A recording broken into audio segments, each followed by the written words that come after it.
Hey everybody, Daryl Davey here with Oak and Hollow Games, and I have some super exciting news for everybody. As you may have seen with the post I posted just a few minutes ago, it has finally been confirmed that a project that I've been hinting towards for a while now is finally able to be talked about and has got the green light to go ahead. And that is a collaboration with Christopher Mim, who is a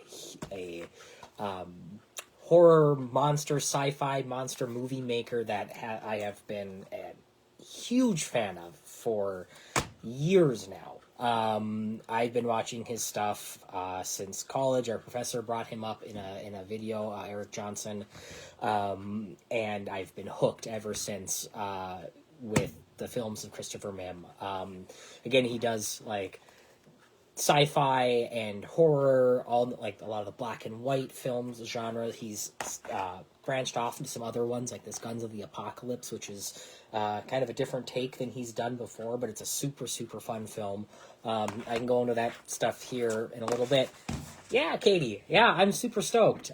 Katie is a friend during, I think we can probably say it without getting canceled or whatever now, but the COVID, we used to watch horror films every Friday night with a group of friends from college, and oftentimes we would turn to Christopher Mim films to bide our time during the pandemic, and it was absolutely wonderful.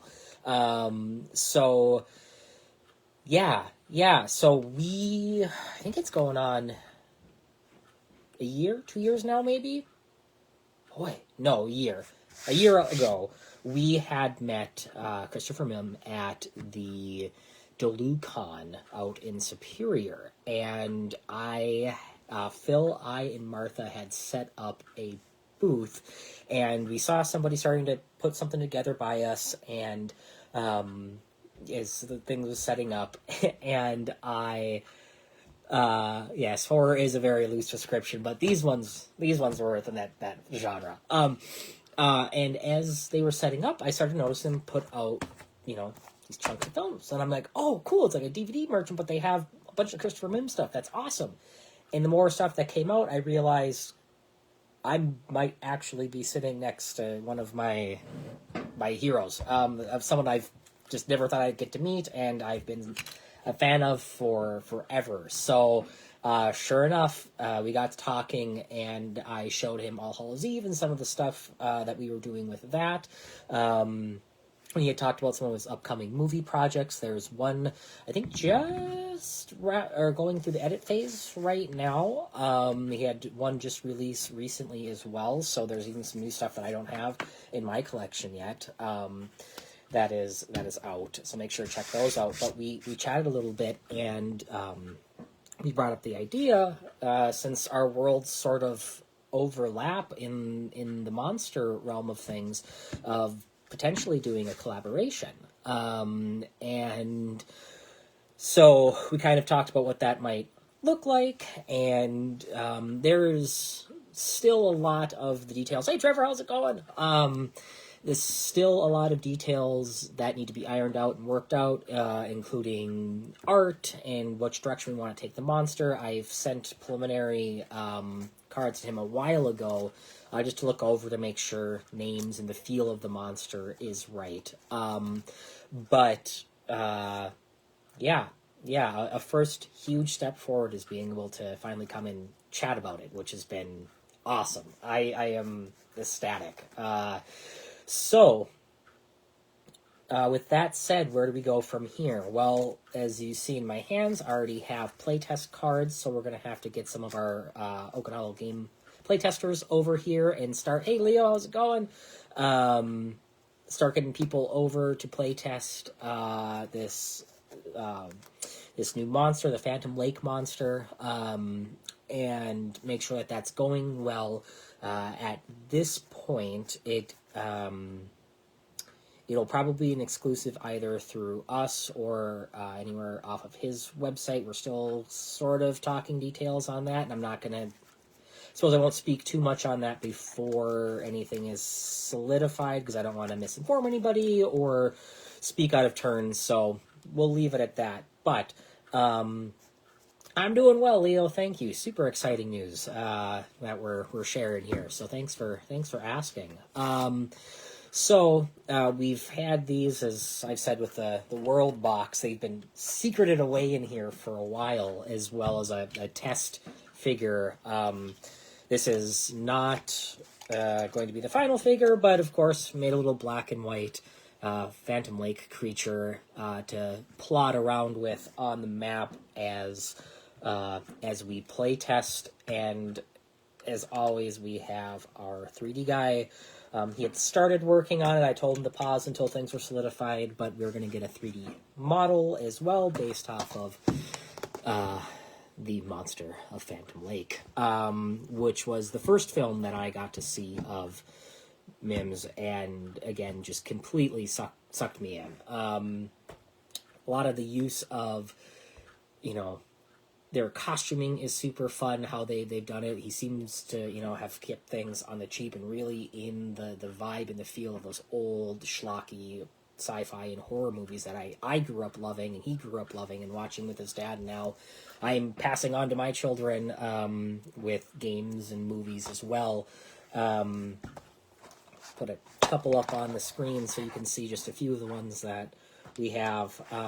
Attack of the Moon Zombies was another early one that I had liked. A lot of really cool use of egg cartons and other things. Like, you look in the background of these things and you start going, oh, that's neat how they use that. And they're funny, they're hokey in the best kind of way. They're just wonderful. One of the newer ones, newish ones. Now he's got a few out and on the way, as I said. And then, again, a little departure, but a fun jaunt into a different genre with the Guns of the Apocalypse. So, super, super fun stuff. So, as I said, sorry, I'm all over the place because I'm very excited. For now, currently the plan going forward is this is going to be a single monster release. At this time, I don't think it's going to be kind of like Krusty Ray. Where you'll get a figure and the cards, and you'll be able to use them in All Hallows Eve or any of the expansions that come out.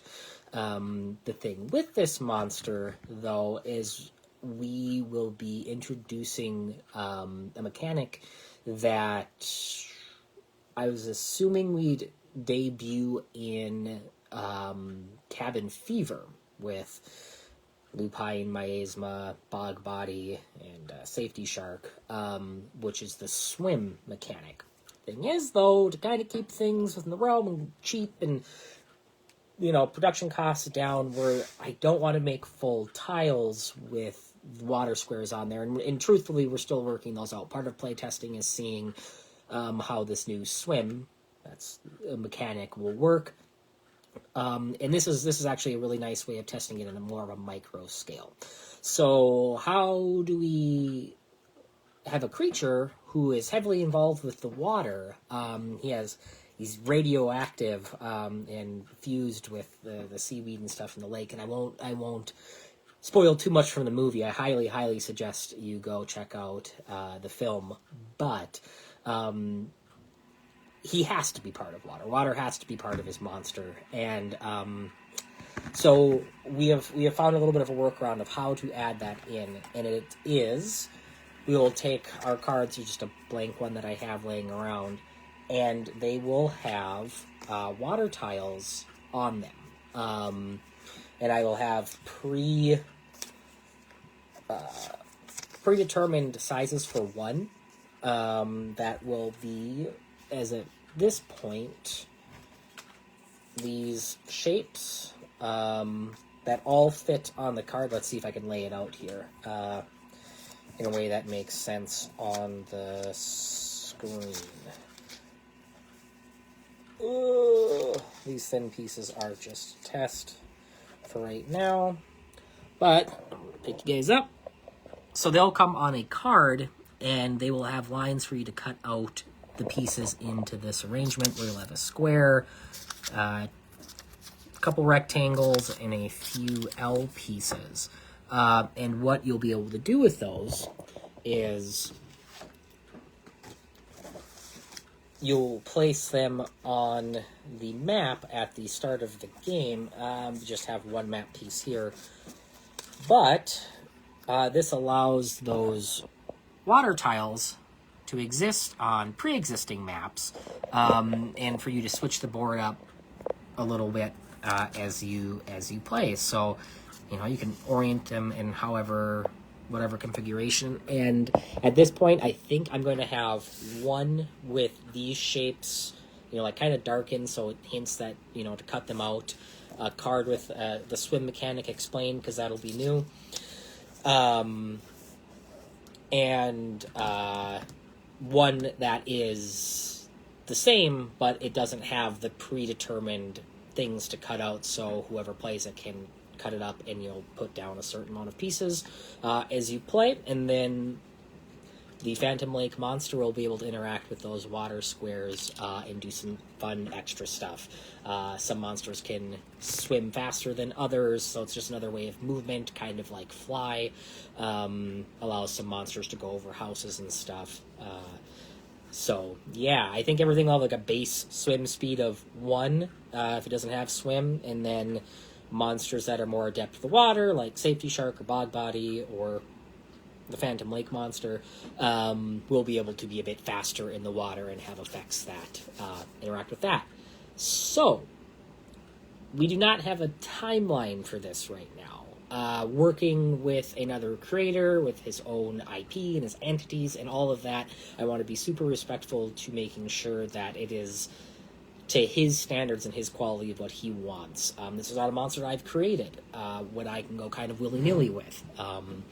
At this point, we've talked about using stills from the movie. Maybe I will draw them. Maybe we'll hire somebody else out for art. All that kind of stuff has to go in. And then, again, distribution and how we want that to look. But I will keep you guys posted because, again, this is something that I've had and hinted at for a very, very long time. And I have had a hard time not saying anything because I just wasn't certain that this was going to pan out. So, yeah, talked to them yesterday, and I have a fun little thing in an upcoming movie of his now, too, which we will talk about a little bit more at another date, perhaps upon the release. But, with all of that said, I highly suggest, again, for you to go check out saintuphoria.com, or you can type in, like, Christopher Mim, the world of Christopher Mim. I'm going to put all the links and stuff down in the video and in my post before. Go check out his stuff. I'd say it's just worth going straight and buying. And I know he has a couple, like, double features as well, and collections, as well as, like, cool movie posters and everything else. So if you want to, like, kit out your movie room and your game room, there's tons of stuff on there for you to look at. They are on Amazon, I think, a good chunk of them, but I'm not sure how much that kickback goes. So, I mean, support, make sure you support some local creators. He's from Minnesota, which is another reason why it's just awesome that I get to partner with him. So make sure you support your local creatives and go check out his stuff. Yeah, again, this is the one that we'll be doing. Maybe we'll venture out into more. We'll see how this little partnership works here. Hey, Chris, how's it going? So yeah, please keep an eye out for that. And really quick, the post I made earlier about it, those are some mock-up cards and mock-up designs. Nothing is finalized right now, so don't take that as gospel yet, but that's kind of the direction we're leaning towards for design and whatnot. But here's to hoping that this can kick off quick and fast, and that we will have some more exciting news for you shortly. So, I think that's it. Yeah, that's the big update for the week. I really got the fires going, and I'm super excited to start testing this out and seeing how everything works and getting this monster up and running as fast as we can to make sure that we can get it on your boards. So, thank you so much for tuning in. I will talk to you all later, and have an excellent evening.